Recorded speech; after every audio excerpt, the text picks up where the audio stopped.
With the current news of the CIA supposedly finding the Ark of the Covenant through remote viewing, I've been looking more into different declassified CIA documents, and it's pretty interesting how obsessed they are with the paranormal. They've really been into this stuff for quite a long time. The majority of what they're focusing on is remote viewing.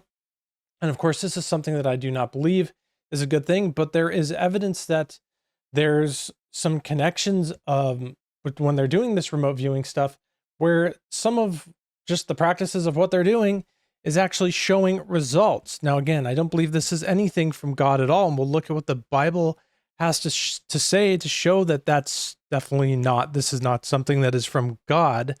And I don't know, it could very well fit in with different government powers, the 10 kings in the last days being connected with the supernatural evil forces of the antichrist system. I don't know. It's very confusing really to understand, but something is for sure going on here.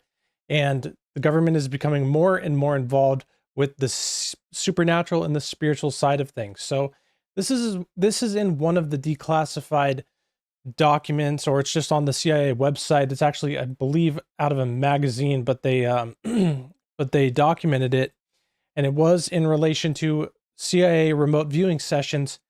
And you can see here what they're doing. So they'll put like a target here.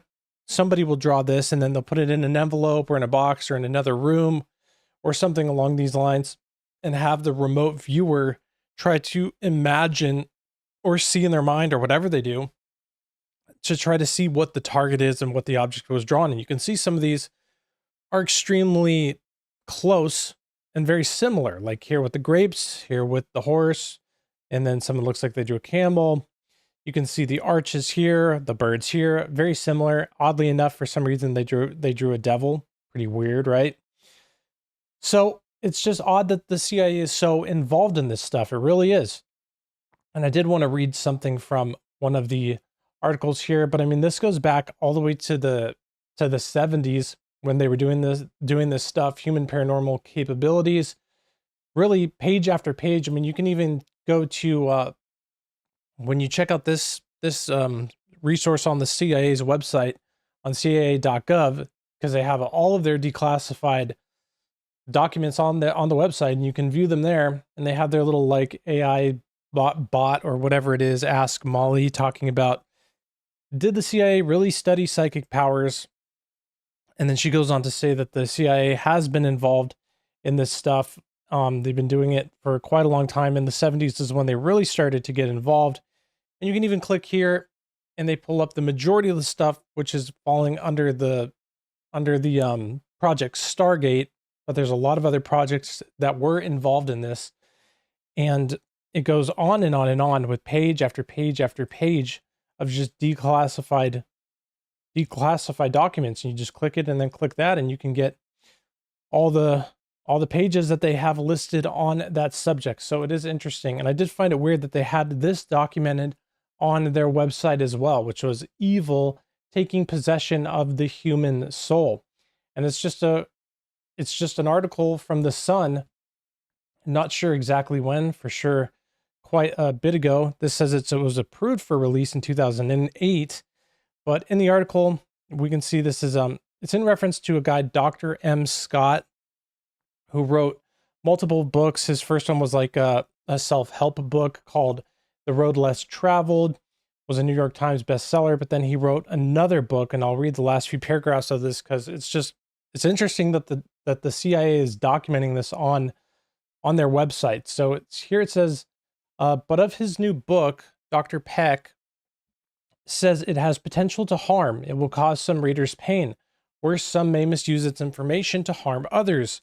In both his books, he says he is building bridges between psychotherapy and religion, but while his first one was general and pleasant, as he puts it, an attempt to tell laymen what psychotherapy is all about, this one is specific and disturbing. It takes a look at the dark underside of the human soul.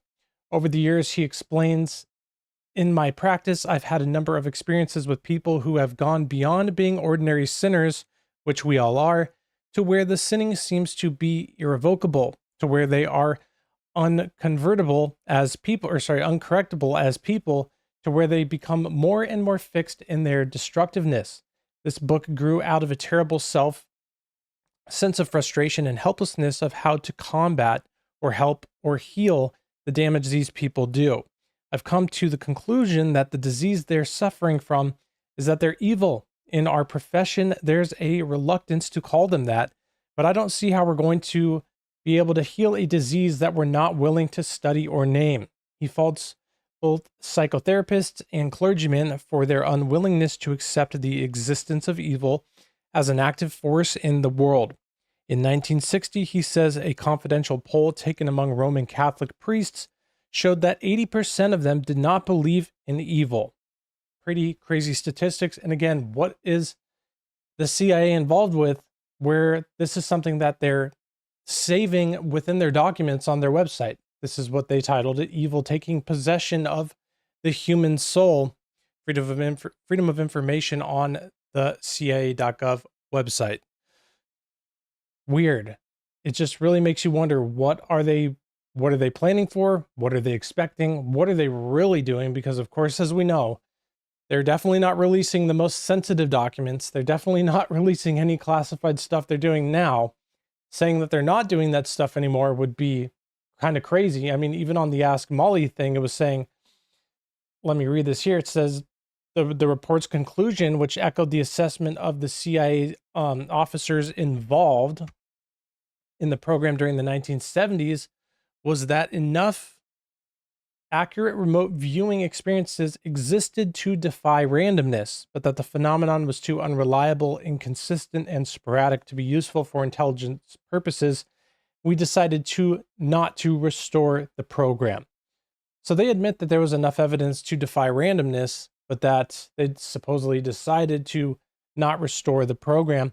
But other programs even exist to this day, ones that they even, admit that they're doing. Of course, they're doing stuff way beyond that we are not aware of, or at least that is definitely not publicly spoken of. One of those things that they say that they're doing now, this is on 5 True Stories, the military's paranormal activities by taskandpurpose.com. Presently, the Office of Naval Research calls this program anomalous mental cognition. Jacobson says, referring to a 3.9 million program founded on the ONR in 2014 to investigate the existence of precognition, which they refer to as a spidey sense. Yes, like in the comments. They say just like this in 2006, this guy, Martin Richburg, sent something odd about a guy in a cafe in Iraq. The people then cleared out of the cafe and they found that he left some sort of bomb. So they're trying to see if that type of mental sense that something is off about somebody or something wrong is about to happen can actually be harnessed and triggered or used in some sort of sense. And this program does also have a declassified document on the CIA's website, a comprehensive research plan for anomalous mental phenomenon, June 7th, 1991.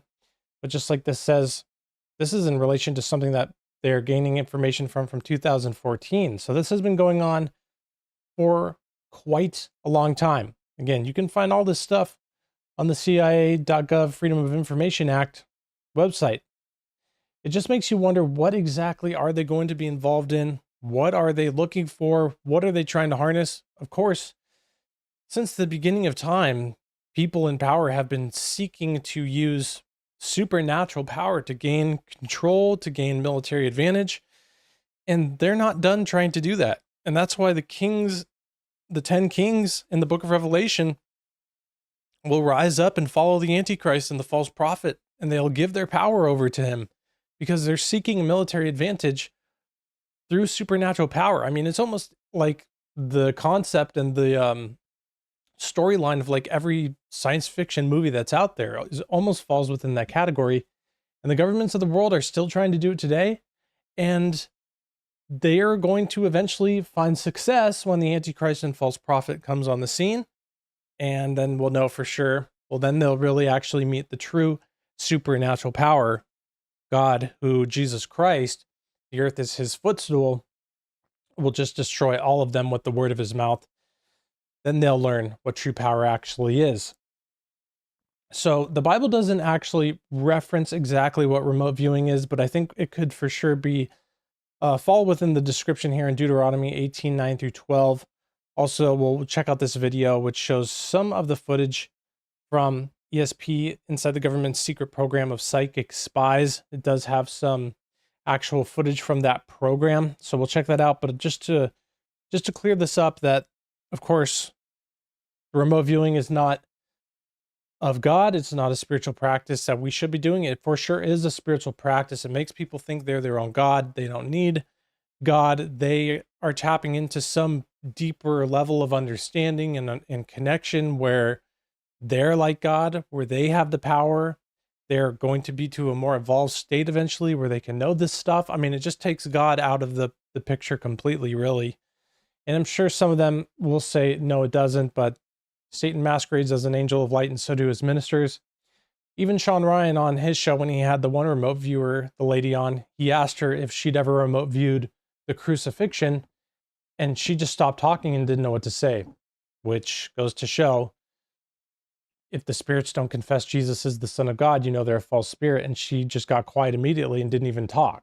So just goes to show what force they're connected to when they have that type of reaction. Deuteronomy 18:9 through 12. When you come into the land which the Lord your God is giving you, you shall not learn to follow the abominations of those nations. There shall not be found among you anyone who makes his son or his daughter pass through the fire, or one who practices witchcraft, or a soothsayer, or one who interprets omens, or a sorcerer, or one who conjures spells, or a medium, or a spiritist, or one who calls up the dead. For all who do these things are an abomination to the Lord, and because of these abominations, the Lord your God drives them out from before you. I would say remote viewing would be a sort of spiritual practice that would fall within that sort of medium, spiritist, soothsayer type of thing. Definitely. It's not of God at all. So let's watch this and get a little more information into that program, the psychic program the CIA was, and I could almost probably say for sure still is involved with. Many people claim, and many others question, the existence of ESP, extrasensory perception. Aaron Moriarty of 48 Hours has gone searching for answers. This is Uri Geller. In the 1970s, a handsome ex-Israeli army paratrooper popularized extrasensory perception, or ESP. Bend, melt. Uri Geller claimed he could bend spoons with his mind, Look, you see? see inside sealed containers, The steel ball is found. and even read other people's minds. As you can see, he is quite elated about getting the right answer. It was great television. But offstage, Geller had also caught the eye of the intelligence community. And this is where it got very interesting, because scientists would consider, wait a minute, maybe we can read the minds of other government officials. Maybe we can see inside a nuclear facility in Russia. It sounds incredible, but it's true. Relying on now declassified documents, national security reporter Annie Jacobson has written about the U.S. government's decades-long attempts to use Uri Geller and others like him for psychic espionage.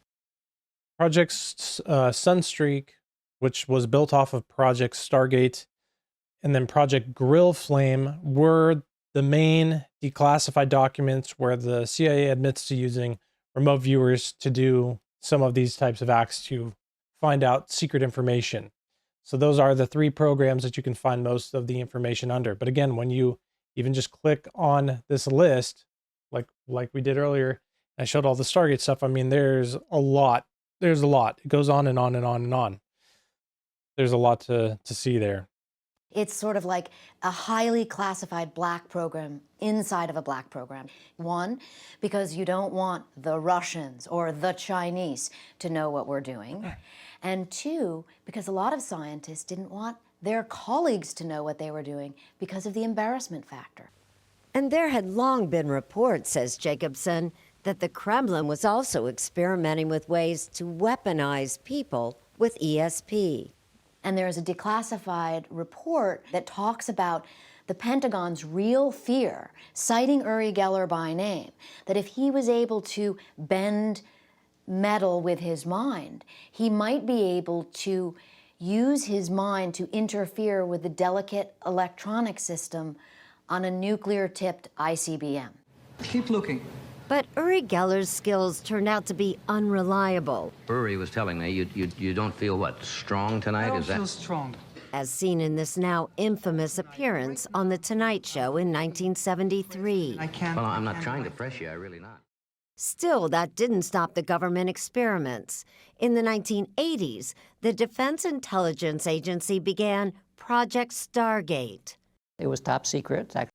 That just goes to show, I mean, from what I believe, whatever evil force is giving them the type of information where they can sometimes accurately predict some of these things, right? Like this target here, this and that, these things, they're accurate looking. Well, I mean, they're very accurate. But then it leads someone like the guy down the path of thinking he's his own God. He can do anything he wants. Obviously, you're not believing the Bible. Why wouldn't the Bible tell me I can bend metal and look into people's minds and all this stuff, right? You become your own God. But then in that own video there, he couldn't do it on TV. So it's almost like evil gains the power for a moment to do this, right? Or to somehow connect these things to where it leads people down just the endless path to where really probably 90% of the time they're not getting any real information. But then the 10% of the time they do, it leads them to lead a life to be led astray. That's one kind of theory I have about it. Actually beyond top secret. Dean Radin, a scientist, worked on the program that employed about a dozen psychics and mediums. For what? For espionage. To see whether someone in the United States could spy on other countries from here, Right, just using their mind. right. Did it work? It did work, yeah. I was good at finding people. I was good at locating things. Angela Ford was with Project Stargate for 9 years. She calls herself a medium. The Defense Department preferred remote viewer. In a sense, were you hired as a psychic spy? This is actually the lady who was on, again, Sean Ryan's podcast. Sean was asking her about, have you ever gone and you've remote viewed stuff in history? Yeah, oh yeah. Have you remote viewed the crucifixion? And she just sat there blinded, didn't know what to say, stopped right in her place. And again, she calls herself a medium. And the government prefers to call her a remote viewer. But she is a medium. It's a spiritual practice and it's wrong and it's deceptive. Sometimes evil powers can do real things, but still, they will lose in the end. And that's the lie of Satan, that he can be like God and he never will be. They'll try everything they can to fight God, and Jesus defeats them with the word of his mouth. They're on a losing battle, no matter how real they think they have it. I guess, yes. Her assignment? To look for missing hostages and fugitives without ever leaving this building at Fort Meade in Maryland. I was called into session and my boss asked me, where is Charles Jordan? In 1989, Ford says she was able to psychically track down a former customs agent who had allegedly gone rogue. I said, the man is in Lowell, Wyoming, and I spelled it Lowell. Ford was off by a letter. It was Lovell, Wyoming. Well, when my boss went to Customs and said, we're still getting the Wyoming feeling, Customs said, as we are speaking, we are apprehending Charles Jordan 100 miles west of Lovell, Wyoming. So you were right. We were right. There's no obvious 100 miles explanation doesn't for seem how that right. Ford obtained the intel that turned out to be accurate. But could it have been ESP? Not according to physicists like Caltech's Sean Carroll. Is there such a thing as ESP? No. I think we know enough about the brain to say, no, it really doesn't work that way. We'd be able to test that, be able to put a little receiver next to your head and pick up those signals if they were actually coming. They can't detect it yet. You believe spiritual ESP thing. exists? Yeah, of course. In 1995, Project Stargate was shut down, but government interest in the paranormal has not been completely abandoned. Writer Annie Jacobson says the military is studying soldiers who seem to be able to sense danger. An example would be a soldier out in the battlefield with a unit, and the one soldier says, let's not go down that street any further, I sense an IED. They'll send a robot out, and the robot will locate the buried IED. It's called precognition. I mean, when you're in a dangerous situation like war, how many times are you going to think, oh man, I don't want to go down there. I don't want to go in that room. I don't want to go beyond that wall. It'll completely stop them from even moving forward anywhere because there's danger around every corner. That doesn't seem very like that could really be, used very accurately. Sensing what will happen before it does. Dean Radin, now at the Institute of Noetic Sciences that studies ESP, put me through a test. This experiment is going to see if your body responds before you see an emotional picture as compared to before a calm picture. And there we go. If the pupils of my eyes dilate before the disturbing ones appear on the screen, that's precognition. And I'm going to find out whether I have any special or expectation. powers. We'll find out. And the answer is yes. That I am reacting before I'm seeing an emotional picture. 5 seconds before. Whoa, I sure didn't see that coming, which is why I have my doubts. But those who have seen people like Uri Geller and Angela Ford in action say you can't dismiss the idea that some people may have ESP. What we're talking about is something like a talent, similar to musical talent or sports talent. So there will be some people who are at the Olympic level. Most of us aren't there. There's instances of unusual situations, but there is no proof. It does not pass scientific muster. Yeah, no, I would agree. It definitely does not.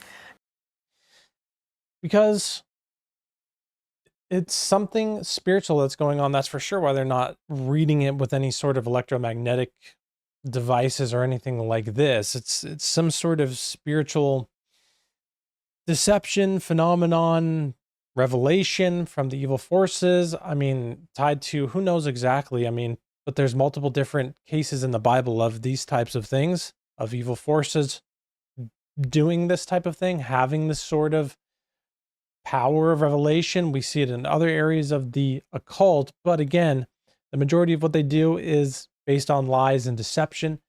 They will never measure up to the level of understanding or wisdom or ability that God has. I mean, not even close. And it's just interesting that the government is so involved in this. Again, why are they? Is it going to fit in with the different prophecies of governments involved with the supernatural forces of the end times? I mean, probably hard to imagine it not. Pretty interesting stuff. But again, at the end of the day, the one and the only one with the true power is God the Father, Jesus Christ, and the Holy Spirit, them together as one. That's the true God. That's who to follow. Everything else is a deception, and that's just the truth.